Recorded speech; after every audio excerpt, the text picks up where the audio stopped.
नमो नमः। स्वागत है आपका हमारे YouTube चैनल वदतु संस्कृतम में। मैं दुर्गेश जोशी उपस्थित हूँ कक्षा 10वीं की पुस्तक सेमुसी के द्वितीय पाठः के प्रश्न अभ्यास लेकर। यदि आपने इस पाठ का अनुवाद वाला पहला वीडियो नहीं देखा हो तो डिस्क्रिप्शन में जाकर उस भाग की लिंक उपलब्ध है। तो आइए वीडियो को प्रारंभ करते हैं। पाठ का पहला प्रश्न है एक पदेन उत्तरम लिखत, यानी हमको एक पद में उत्तर लिखना है। उसका पहला प्रश्न है क बुद्धिमती कुत्र व्याघ्रम ददर्श, अर्थात सामान्य से अर्थ है कि बुद्धिमती ने कहाँ व्याघ्र को देखा। ये है, तो आप सभी को पता होगा, आपने तो कहानी अच्छे से पढ़ी है। गहन कानने, यानी घने जंगल में उसने गहन कानने, कानने ने होता है जंगल, है ना, कानन ने जंगल, तो उसने कहा एक कानन में सप्तमी विभक्ति लगी, कानन में, कानने, गहन कानने, यानी बहुत बड़े जंगल में उसने किसको देखा? व्याघ्र को देखा। किसने देखा? बुद्धिमती ने देखा। तो बुद्धिमती गहन कानने व्याघ्रम ददर्श, तो आपको सिर्फ गहन कानने लिखना है, ठीक है ना। अगला है भामिनी कया विमुक्तया। भामिनी यानी होता है रूपवती स्त्री। रूपवती स्त्री किससे विमुक्त हुई? यानी बुद्धिमती का यहाँ विशेषण है भामिनी, तो किससे किससे मुक्त हुई? निज बुद्धया, यानी अपनी जो उसने बुद्धि का प्रयोग किया था उससे वह निज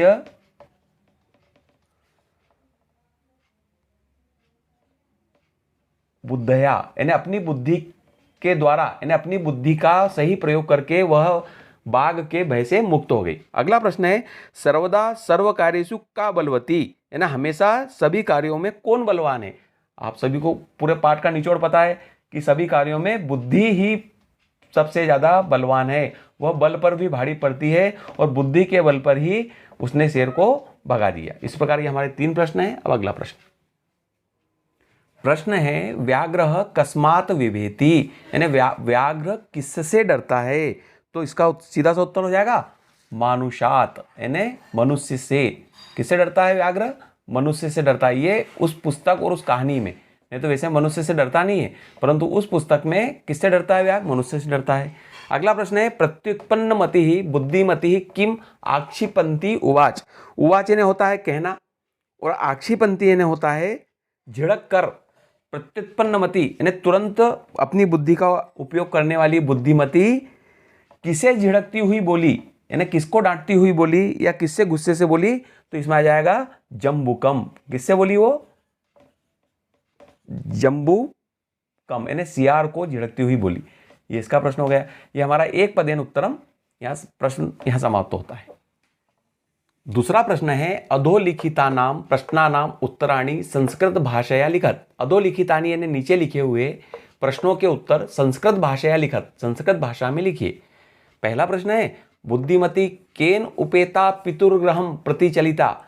बुद्धिमती किनके साथ अपने पिता के घर जा रही है?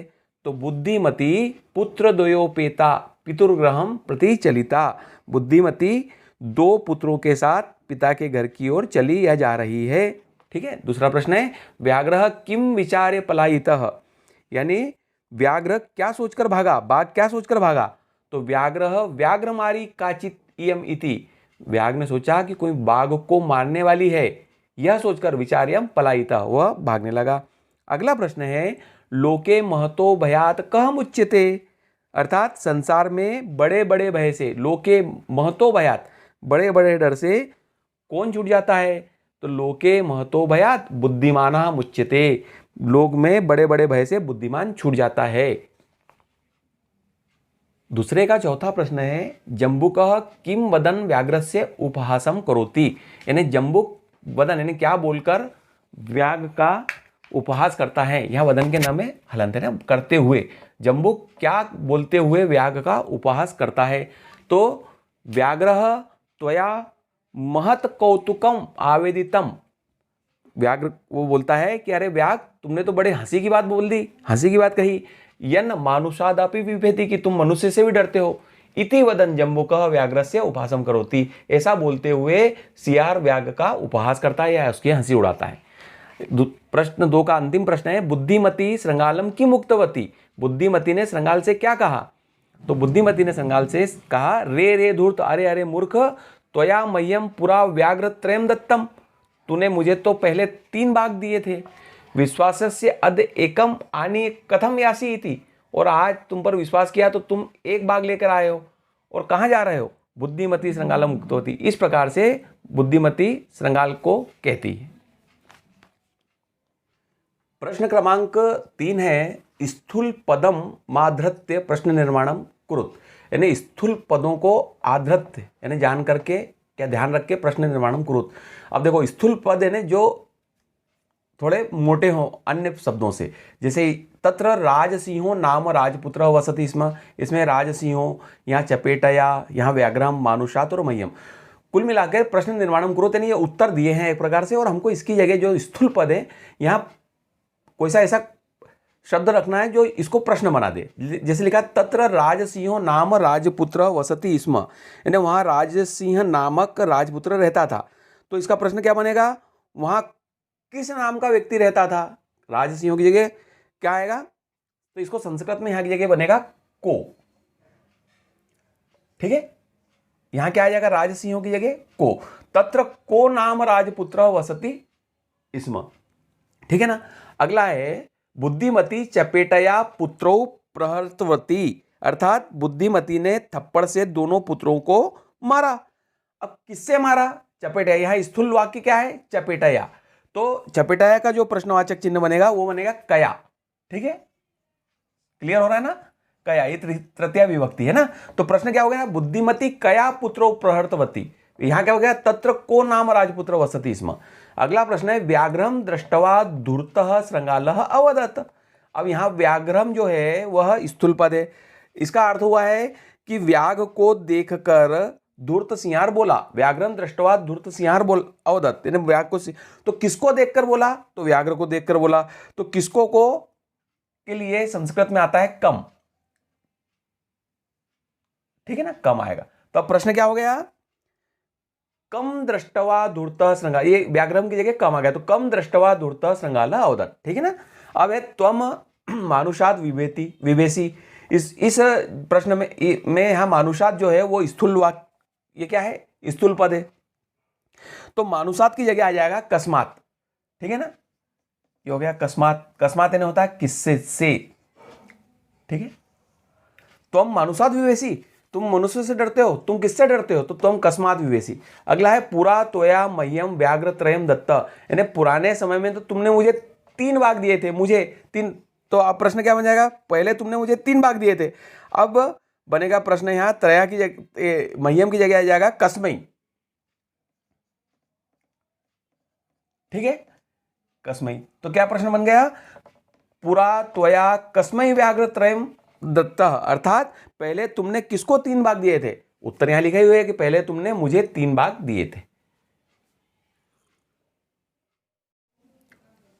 चौथा प्रश्न है अधोलिखित वाक्यानि घटना क्रमानुसारेण योजित, यानी ये जो नीचे वाक्य दिए हैं तो जो इस पार्ट में घटना घटी है, अपन ने पहले पार्ट में उसकी पूरी घटना पढ़ी है कि पूरी कहानी क्या है, तो उस घटना के जो जो यहाँ वाक्य दिए हैं वो कुछ क्रम उनके ऊपर नीचे हैं, उन क्रमों को आपको जमाना है। जैसे क में दिया है व्याघ्र व्याघ्रमारी इयम इति मत्वा पलायितः। ख में दिया है प्रत्युन्नमति ही सा श्रृंगालम आक्षिपन्ति उवाच। अगला है जम्बूक क्रतोत्साह व्याघ्र पुनः काननम आगच्छत। फिर मार्गे सा एकम व्याघ्रम अपश्यत। अगला है व्याघ्रम दृष्टवा सा पुत्रो ताड़यन्ति उवाच अधुना एकमेव व्याघ्र विभज्य भुज्यताम। च है बुद्धिमती पुत्रद्वयेन उपेता पितुर्गृहं प्रति चलिता। त्वं व्याघ्रत्रयम् आनेतुं प्रतिज्ञाय एकमेव आनीतवान्। और अंतिम है गलबद्ध श्रृंगालकः व्याघ्रः पुनः पलायितः। यानी इन सभी को एक क्रम में जमाना है अपने को। अब देखिए इसका क्रम इस प्रकार होगा। सबसे पहले आएगा च, बुद्धिमती पुत्रद्वयेन उपेता पितुर्गृहं प्रति चलिता। फिर आएगा घ, मार्गे सा एकम व्याघ्रम अपश्यत। फिर आएगा इंग, व्याघ्र दृष्टवा सा पुत्रो ताड़यन्ति उवाच अधुना एकमेव व्याघ्र विभज्य भुज्यताम। फिर आएगा क, व्याघ्र व्याघ्रमारी इयमिति मत्वा पलायितः। फिर ग आएगा जम्बुक क्रतोत्साह व्याघ्र पुनः काननम आगच्छत। फिर ख आएगा प्रत्युत्पन्नमति सा श्रृंगालम आक्षिपन्ति उवाच। छ आएगा त्वं व्याघ्रत्रयम् आनेतुं प्रतिज्ञा एकमेव आनीतवान्। और ज आएगा गलबद्ध श्रृंगालकः व्याघ्रः पुनः पलायित। इस प्रकार से हमको क्रम जमाना चाहिए और ये प्रश्न का उत्तर यहाँ समाप्त होता है। प्रश्न 5 है संधि, संधि विच्छेदम व कृत। संधि या संधि विच्छेद कीजिए, यानी दोनों चीजें दी है उन्होंने, कहीं जगह संधि दे दी है, कहीं जगह संधि विच्छेद दिया है। पहला दिया है पितुर्ग्रहम, ठीक है ना, तो यहाँ की जगह जो संधि दी हुई है इसका संधि विच्छेद होगा, यहाँ होगा पितुहु धन ग्रहम,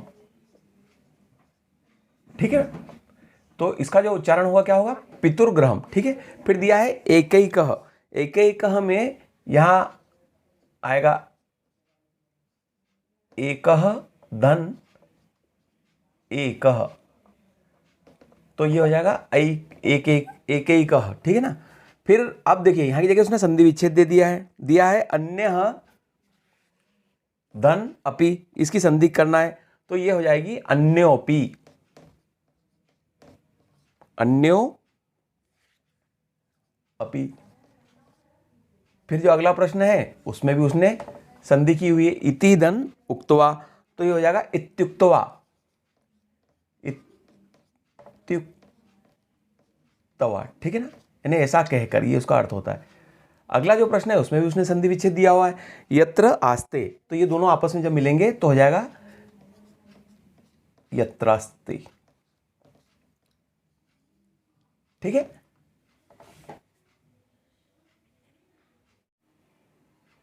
यदि हम इन संधियों के नाम पर विचार करें तो पितुर्ग्रहम में विसर्ग संधि है, एकैक में स्वर संधि है, अन्योपि में विसर्ग संधि है, इत्युक्त्वा में स्वर संधि है और यत्रास्ते में भी स्वर संधि। प्रश्न क्रमांक जो 6 है उसमें लिखा है अधोलिखिता नाम पदा नाम अर्थम कोष्टाद चित्वा लिखत, यानी जो नीचे पद लिखे हैं, अधोलिखित पद हैं जो नीचे पद लिखे हैं, इनके अर्थ कोष्टक में जो लिखे हैं उनको चुनकर लिखना है, जो दो अर्थ हैं उसमें से। अब देखिए ये एक प्रकार से मैं आपको समझाने की दृष्टि से बता रहा हूँ, ये एक प्रकार से पर्यायवाची भी हैं। जैसे ददर्श, ददर्श का अर्थ क्या होता है ये पूछा है तो इसमें दर्शितवान भी लिखा है और दृष्टवान भी लिखा है, तो ददर्श का अर्थ देखने से संबंधित होता है, तो इसमें उत्तर आएगा दृष्टवान, ठीक है ना। ऐसे ही होता है जगाद, जगाद का जो अर्थ होता है वो अकथित और अगच्छत लिखा है, तो उसमें कहने से संबंधित है जगाद, अकथित। ये देखिए ये जितने शब्द है ना ये सभी कहानी में आए हुए हैं, इसलिए उन्होंने प्रश्न पूछा है ताकि आपको शब्द ज्ञान की बढ़ोतरी हो। अगला है ययो, अब ययो में भी उसने दो शब्द दिए हैं, याचितवान और गतवान। तो ये जो ययो शब्द है ये जाने से संबंधित होता है, आपने देखा होगा शेर के लिए ययो शब्द आया है, तो इसका अर्थ होता है गतवान, ठीक है। अब आता है अत्तुम, देखिए ये भी मैंने आपको कहा ना एक प्रकार से पर्यायवाची समझिए आप इनको कि इसके दो दो अर्थ निकलते हैं। अत्तुम, अत्तुम का जो शब्द है इसमें खादितुम भी पूछा है और आविष्कर्तुम भी पूछा है, तो इसका संबंध है खादितुम से। क्या लिखा है, कोष्टात चित्वा लिखत पदा नाम, इनके अर्थ यानी जो इससे संबंधित अर्थ हैं उन पर टिक करनी है। फिर लिखा है मुच्यते, मुच्यते ने छोड़ना, तो अब यहाँ मुक्तो बहुती भी लिखा है और मग्नो बहुती भी लिखा है, तो ये मुक्त होना कहलाता है, मुच्यते ने मुक्त होना।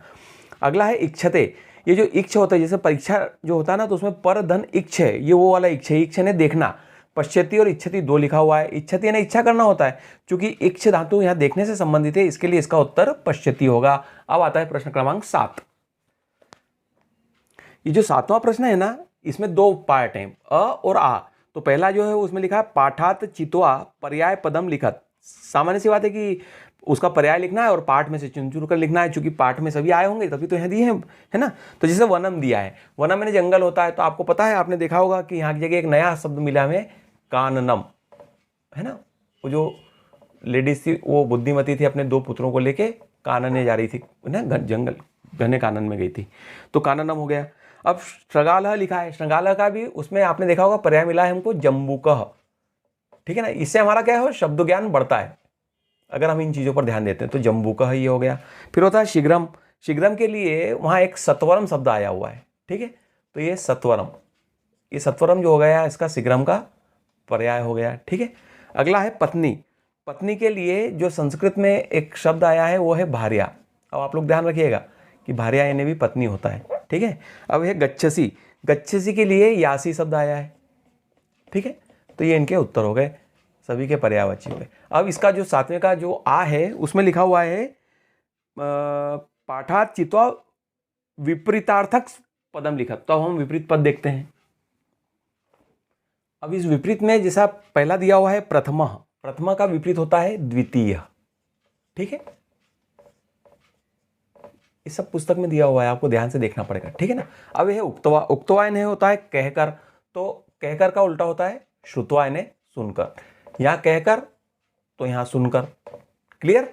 अब होता है अधुना, अधुना इन्हें नया, तो अधुना का हो गया पूरा, पूरा इन्हें पुराना। ठीक है ना। अधुना इन्हें आप पुराना है, पुराना इन्हें पूरा, पूरा इन्हें पुराना। अवेला, अवेला इन्हें होता है शर्त, तो सॉरी अवेला, अवेला का जो विपरीतार्थ होता है वो होता है बेला, बेला इन्हें होता है शर्त। ठीक है। बुद्धिहीना, बुद्धिहीना ने जिसकी बुद्धि नहीं है, तो बुद्धिहीना का जो विपरीत होता है बुद्धिमती। इस प्रकार इस पाठ के पूरे प्रश्नोत्तर यहां बुद्धिमती से चालू हुए थे और बुद्धिमती पे ही समाप्त होते हैं। प्रिय साथियों, तृतीय पाठ के साथ अगली वीडियो में हम पुनः मिलते हैं। तब तक आप हमारी वीडियो को लाइक करिए, शेयर करिए और चैनल को सब्सक्राइब करके बेल आइकन का बटन जरूर दबा दीजिएगा। तब तक के लिए नमो नमः।